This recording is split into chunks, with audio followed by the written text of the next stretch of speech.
computer. Okay.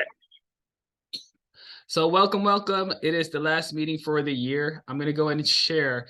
If you guys are brand new to our call, we have a 1:30 Pacific time call every Thursday before we head into the 2 o'clock call. And what I do is I go through my team's meetings, and then I have a group meeting minutes. I mean, it's going to be shared on our Google Drive. If you guys don't have access, let me know. Text me or text your upline, and I'll get you guys access. I go through each meeting, and it's all saved from what the topics we went through. Specifically, our topics we're going to have this today, and then also the call is recorded and it's on YouTube. So just look up FFL Elite Syndicate. All the meetings are saved in there. Okay. So the topic for today, before we get started, we're going to kick off next year. The New Year's come next Monday. We are heading into a full-on dial day. We want a lot of people joining, whether you're local or you're making dials at home. Go to joinelitedials.com. Password is 20K. It'll be up. I'll be up as soon as 8 a.m. as soon as I get into the office. And then next up, we have convention coming up in February 1st to the 4th. Go to fflconvention.com to register. All you have to do is get there. You can bring anyone. It's at the Lone Depot Arena. It's free. You just got to provide your own transportation and lodging. But the whole 3-4 days, just get there. Okay, so the reason I'm bringing up this topic, which is the growth mindset, is to kick off the next year. And what we went through before of last week's meeting is just reviewing, reflecting, readjusting, and refocusing on what we're going to do for next year, right? Income wise, your takeaway from this year, your outlooks, your philosophy. And while we're building that, it's good to look into what your mindset should be coming in. So I included the link. I'm going to play a little bit about the video. So who Carol Dweck is, she's a teacher. She's like basically she's a PhD doctorate, and she studied about the minds, and her background was about the mindset of the learning phase. And it involved a lot of like the kids, on why kids are growing, why kids are passing versus why kids are failing, right? And it came down to the growth mindset versus the fixed mindset. Instead of me breaking it down and messing it up, I pulled up the video. This is the link in there in the chat. I'm going to play this. It's fast forwarded. You guys can watch this slower, but I'm going to put it at 1.5 speed for the sake of time. And I'm going to play just like the tidbits of what it is. And then I'll relate it to us in our business. So hopefully you guys can see this. Her work has uncovered 2 ways of thinking about skill and development. Some people have what's called a fixed mindset. They believe that skills and intelligence are set, and you either have them or you don't. That some people are just naturally good at things while others are not. In short, they believe that you are not in control of your abilities. Other people have what's called a growth mindset, and they believe that skills and intelligence are grown and developed. So people who are good at something are good because they built that ability, and people who aren't are not good because they haven't done the work. In short, they believe that you are in control of your abilities. Really, the core idea here is people with a fixed mindset believe that skills are born. People with a growth mindset believe that skills are built. People with a fixed mindset believe that you can't or don't have to learn and grow. And people with a growth mindset do believe in their capacity to learn and grow. Dweck's work shows that mindsets So this is really important to our business when it comes down to growing and building and learning into sales. And in this next part, he just talks about the breakdown of the 2 flips of a mind state and philosophy. So through years of work, Dweck and her team have uncovered sort of the defining characteristics of 2 mindsets. This table really illustrates the contrast between the 2. The first big characteristic we need to talk about is belief. Again, people with this fixed mindset believe that skills are born, and therefore they can't or don't have to learn. People with a growth mindset believe that skills are built, therefore they can learn. The second major characteristic is focus. People in a fixed mindset tend to focus on performance and outcomes and results. In other words, their main focus, their main concern becomes how they look, more specifically, to not look bad. People with a growth mindset tend to focus more on the process of getting better, of learning and growing. These mindsets and these characteristics have a huge influence on our ability to learn. And now we start to see why. Let's look at like the 4 key ingredients to growth: effort, challenges, mistakes, and feedback. The research shows that when somebody is in a fixed mindset, they look at effort as a negative thing, as something that you do when you're not good enough. They also don't see the value or purpose of putting in effort. They've been shown to back down and avoid challenging situations. They get really discouraged and worked up when they make mistakes. And when somebody with a fixed mindset receives feedback from a parent, a teacher, a coach, or a friend, they get defensive, they take it personally, and they don't see the value or purpose of the feedback. So in other words, people with this fixed mindset actually avoid and shy away from these 4 key ingredients to growth. Dweck and her team have shown that when people enter a growth mindset, they look at effort as a useful thing, as an important part of the learning process. They're actually more likely to embrace challenges and persevere and work through them. They see mistakes as learning opportunities, and when they receive feedback, they actually appreciate it and use it. Now, the fascinating and important part of this table is to connect the dots between these key characteristics of the 2 mindsets and our actions and behaviors towards learning. Let's look at the fixed mindset side first. They actually shy away from putting in effort because they don't believe that they can change. They give up when they're met with a challenge and things get hard because they don't want to look bad. So in their mind, the challenge becomes a threat, and because they don't believe that they can change. They hate making mistakes and are discouraged by mistakes because if you're making mistakes, you're not looking good. And they don't see the value or purpose of feedback because they don't believe in their capacity to grow. So in one way or the other, every single one of these actions is a byproduct of these characteristics. And the same is true on the growth mindset side. They see the value and purpose of effort because they believe in their capacity to grow. They're more likely to take on a challenge and persevere through it because they believe that they can grow and because they're focused on the opportunity to do that. So they frame a challenge as an opportunity to get better. And by focusing on the process and believing in their capacity to grow, they're more likely to understand how important mistakes are in this process. And when they receive feedback from a parent, teacher, coach, or friend, they're more receptive to this because their focus is on getting better and because they believe that that information can help them grow and they have the capacity to do so. 2 key points with this table. First, you're not just one or the other. This is a spectrum. And in different times, on different days, in different situations, you might be in a growth, while other times you'll slip into a fixed. But now that we understand how it works and we understand the characteristics, you can start to identify where you're at on the spectrum and, more specifically, the cause of that mindset. Is it our beliefs or is it our focus? Second, yes, these actions of learning are great, and they're definitely behaviors that we want, but we have to understand that they come from our mindsets. So to create a great culture for learning, it's about zooming in on beliefs and focus and creating a real growth mindset. All right. So hopefully you guys got the most out of that, because when I watch YouTube videos, I feel like it's too slow at 1% speed, 100% speed. So I speed it up to 1.5, and I talk that at the same speed too. So I accept it better. If not, if it's too slow, my mind will start wandering. So I took a snapshot of that, and how does this apply to us in our business, right? In our business, would you consider that it's an easy job or a hard job? But it's all mental, right?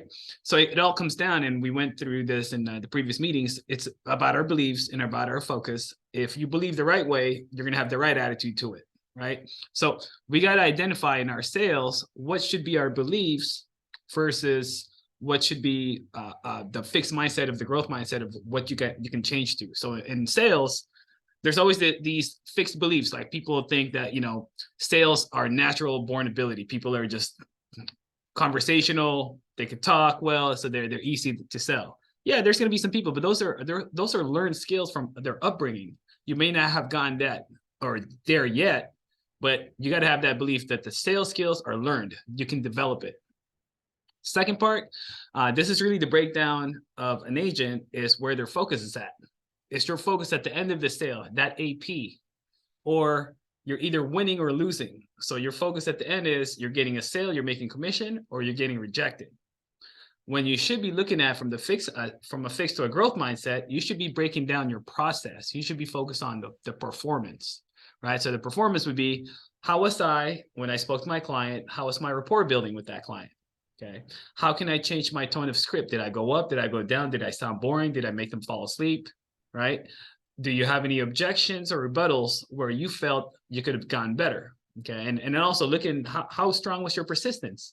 How many times did you say, would you ask for the sale until you got the yes, versus did you stop at the first no, or you got 3 no's, you got 4 no's, you got 5 no's until you finally gave up? So if you focus on that performance, there's things for you to improve on. There's opportunities for you to grow. But if you focus at the end, well, shoot, now you're rejected. You don't want to do it again. You're in a fixed mindset. I suck at this sales. So now you're throwing fixed beliefs into your system. Now, going to the 4 main things, the effort, the challenges, the mistakes, and the feedback. So what we got to focus on when you're doing the effort, we get a lot of these. You'll feel a lot of these. I hear this a lot from agents too, right? There's no point in dialing. All the leads suck. They don't work. They say no all the time. We got to have the growth mindset is we got to just put more effort. We got to dial more, because the more we dial, the more we'll have an opportunity to have a chance for yeses. We'll finally get it to talk to someone that's looking for life insurance, right? Instead of that one client that cussed you out, instead of that one client that said, I didn't fill this out. Well, you're leading to a fixed mindset if you allow them to believe that for you, right? But if you made some sales, you know you can do it again. So you just need more dials, depending on the leads and the process and the quality of the leads that you have. Now, let's look at the growth and the fixed mindset on the challenges. Okay, have you guys ever put down a challenge of like your AP weekly goals? And then sometimes, do you see that as a threat, or you feel like you're not going to be capable to complete that, versus it's a learning opportunity to hit that goal, to challenge yourself, right? Third, your mistakes. Okay, you start thinking about saying the wrong things to the client. You start shutting down. Calling versus like calling an upline. You get the learning opportunity. Instead of just feeling bad about what happened on the presentation, you can call someone. Okay, Jason loves doing that. It's like, could I have said something better? It's a growth mindset, because now you can think about, okay, I made a mistake here, but I'm not going to make that same mistake again. I could go into the next appointment in the next presentation. If I had that same objection, same situation, I know better. So that's a learning growth mindset. And last part is your feedback. Okay, it just talks about how you receive it versus if it's personal compared to a growth of something of a learning process. So correction on your actions as positive feedback. Understand if someone's giving you a feedback, they're not just going to berate you. They're not just going to talk down on you. Then what's the point of that feedback? If you felt that way, okay, maybe get a separate positive feedback from someone else, right? It just depends on how you receive that. But you got to understand, if it's in our business, if you're being told a situation, or you're being told a correction or a feedback, it's not meant to be condescending. It's not meant to be taken personal. It's meant to have a personal growth on you. So just look into these things that's going to happen for you guys come next year. Where should we be focused on our beliefs and focus? Okay, what is our growth mindset that we need to change on, right? Because there's things when it comes down to the goals, the processes, and having a yearly goal, having a semi-annual, quarterly goals, you have it in place. But if you don't change your philosophy, you don't change your belief, your attitude into things, it's going to break down on you. It's kind of like the cliche of like people wanting to work out. Okay, new year, new me. We're going to go work out. I want the new body. I want the six-pack abs. But if you don't believe in it, really, right? If you don't feel like I don't have enough strength in my focus, in my process, you're focused on the end game. You want the six-pack before you get better on the process. Let me get better in my runs. Let me do 10-minute runs, 20-minute runs, 30-minute runs. There's improvement to get better on. Okay, so I'll end it with what do you call it? The 76ers, if you guys play basketball or watch basketball, they were tanking for the last 3 to 4 years. And then they had one motto: trust the process, trust the process. And they started winning. But it was a 3-4 years of like a bad route where, they were tanking left and right. They were trying to get assets and first round picks and lottery picks until Joel Embiid started picking them up. Little drama with Ben Simmons and whatnot. But yeah, so that's the thing, right? You gotta trust the process. You gotta have the right belief, and you gotta have a growth mindset of what we're doing is to better ourselves. But if you're beating yourself up, you have a fixed mindset somewhere. If you don't know where it is, having great conversations, having someone to lean on, get some positive feedback, it'll really, really help out. So that's pretty much what I got. What I want to do is I want to get a little bit of feedback from you guys. Anything you got to take away from it, anything you want to share, anything you've already had an experience on that can generate us a good, productive 2023, feel free to share. Floor is open. Where do you get to the point where you keep asking the same question or a different type of question, and they keep saying, I don't know, and then it seems like you're desperate. Like, how do you get to that point where you own the conversation? So versus like, because you get asked so many times different ways, right? So let's rephrase that. So in your situation, that question is going in between a presentation, like you're doing a sale, you're doing a close, you're doing a first presentation. Yeah, we're closing on committing to the contract. Okay, so I would look at the process first, right? When did you create the scenario? When did you outline when you're gonna sell? Okay, so for us, when we do a presentation with the final expense of mortgage protection, this is our script. Here's what I do. I'm a field underwriter. It's a 3-step process. First thing is I'm gonna ask a couple of questions about you and your health. Okay, I'm gonna ask a couple of questions about your finance.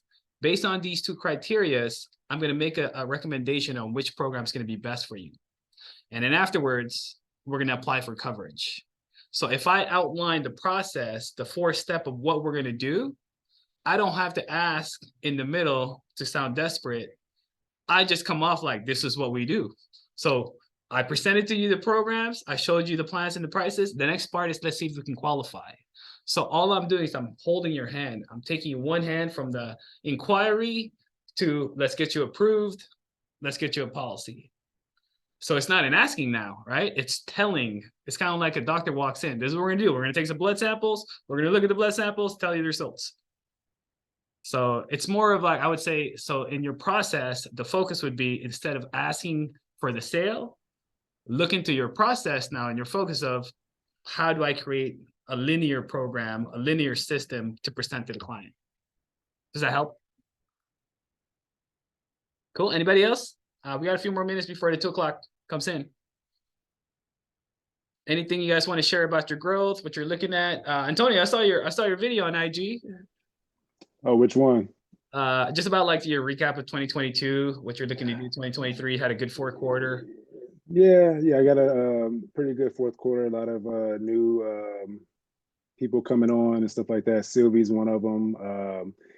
I got a lot of growth happening, so I'm happy to see that I'm helping a lot of other agents come on and to grow their business. So I like to see maturation with people and stuff like that, because I coach kids basketball too. So it's kind of like I like to see the maturation of them learning something and getting better and stuff like that. So kind of pushing that into my business as well. So I always like I always want to bring people along with me.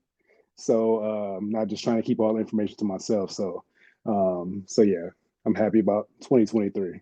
Yeah, let's kill it. Anybody else want to share anything? We're good. So we're gonna join the 2 o'clock call in the next 5-10 minutes. It's gonna be with myself, Albert, and then Trent, one of our teammates, is gonna be on it. He's gonna talk about like the accountability, what needs to change, what you did in 2022 with the skills you gotta learn to get better and explode in 2023. So we'll see you guys there at the 2 o'clock call. It'll be up in 7 minutes or so. Okay, see you guys then. And Happy New Year's.